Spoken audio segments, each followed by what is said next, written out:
shame the ones you do.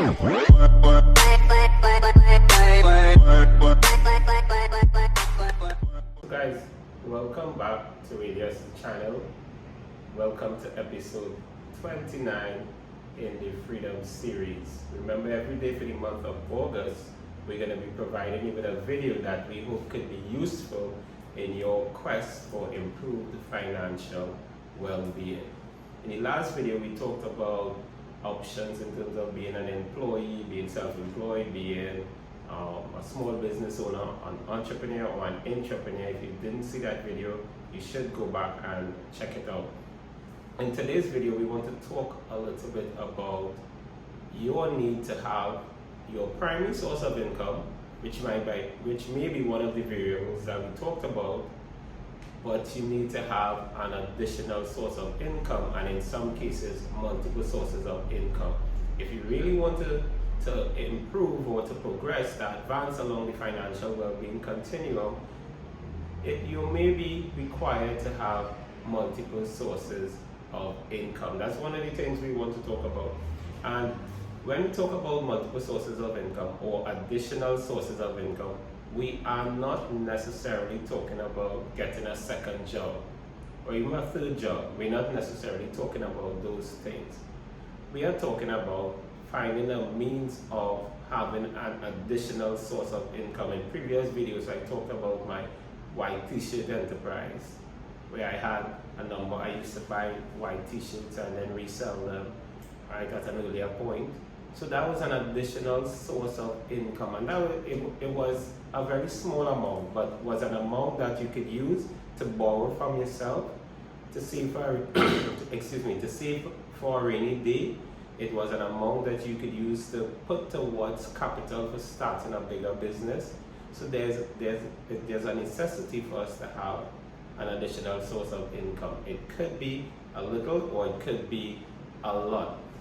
One of the things we would want to consider with additional sources of income or multiple sources of income is passive income.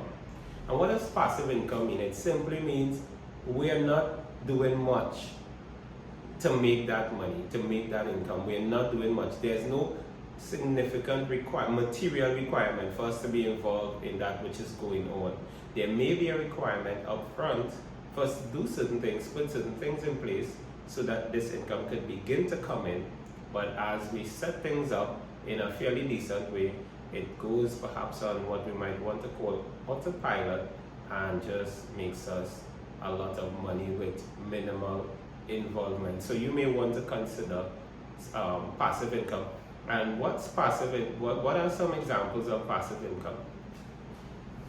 One of the examples could be my YouTube channel here. I'm putting together a YouTube channel, and in the initial stages, I'm required to have about 4,000 viewing hours and 1,000 subscribers. So the front loading in the initial stages, it may require some effort, but once I accumulate a certain number of videos and a certain number of viewing hours and a certain amount of appeal for my channel, the channel is going to be making money independent of my efforts. Obviously, I'm going to continue putting videos, but I'm going to be doing something that I love, and it may take me about an hour a day to produce videos, maybe 2 or 3 times for the week, and money would just keep coming in.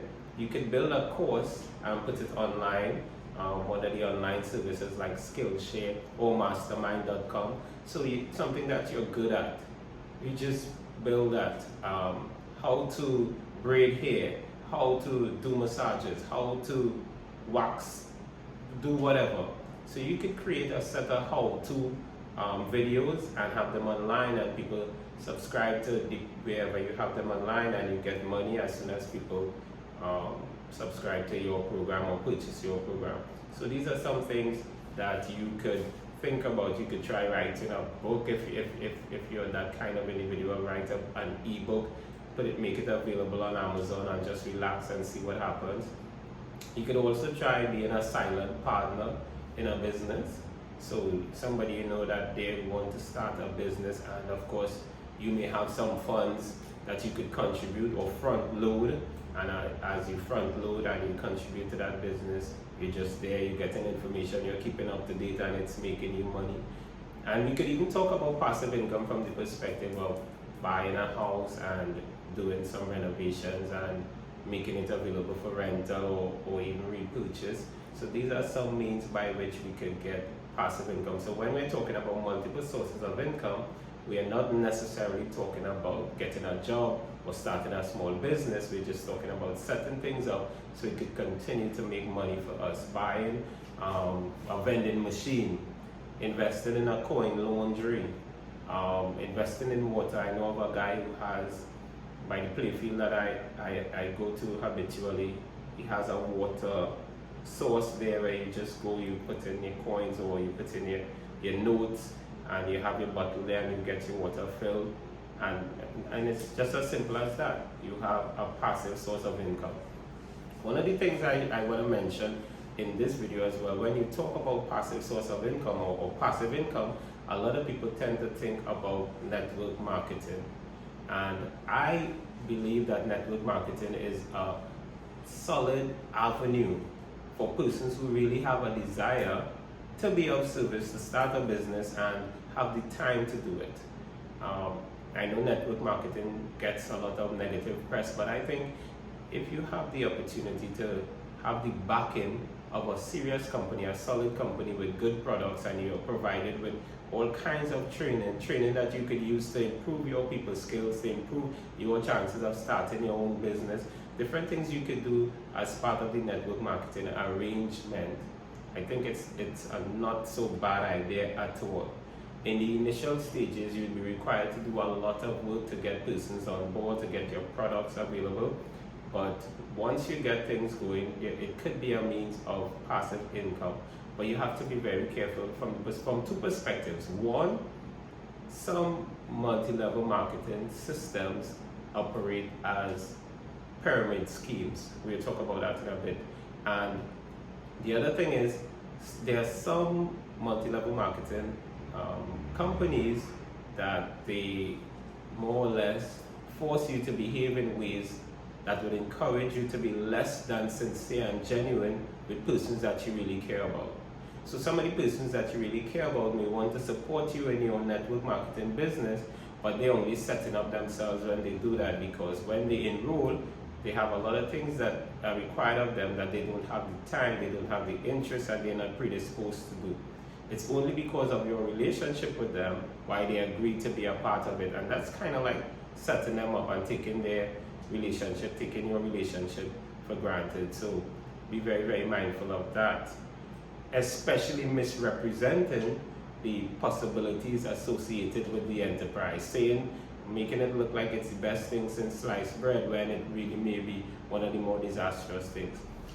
Along those lines as well, there are pyramid schemes, and pyramid schemes are essentially, it's more or less along the same lines. You're encouraged to get more and more persons in, you make money from getting more persons in to the system, and that's the means by which you make money. You're not offering a product or a service of any value, but you're just trying to get persons to come on board, and the persons who come on board, they have to get more persons to come on board, and they get more persons to come on board, and that's the means by which those persons would get paid.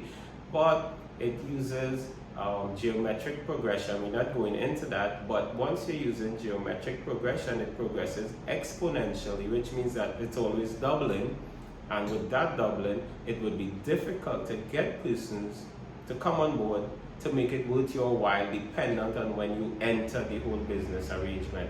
What's going to happen, you're going to have to find persons perhaps outside of your country in order for you to get any kind of benefit from that arrangement.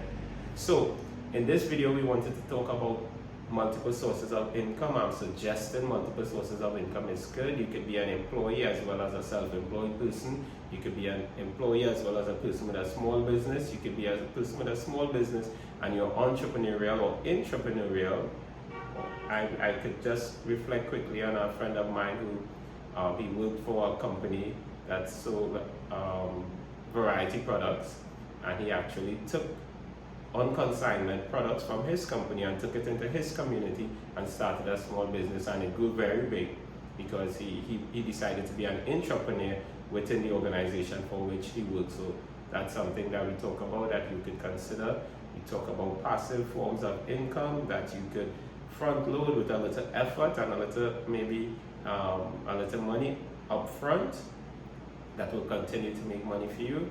But we also talk about being mindful about some of the ideas that may be extended to you by way of multi-level marketing or network marketing, and be careful that it's not a pyramid scheme where you would just be encouraged to trick your fellow friends and family members, etc. Okay, so this is episode number 29, I think. We're going on to episode number 30, and then I'll tell you what we do in episode number 31. See you in the next one.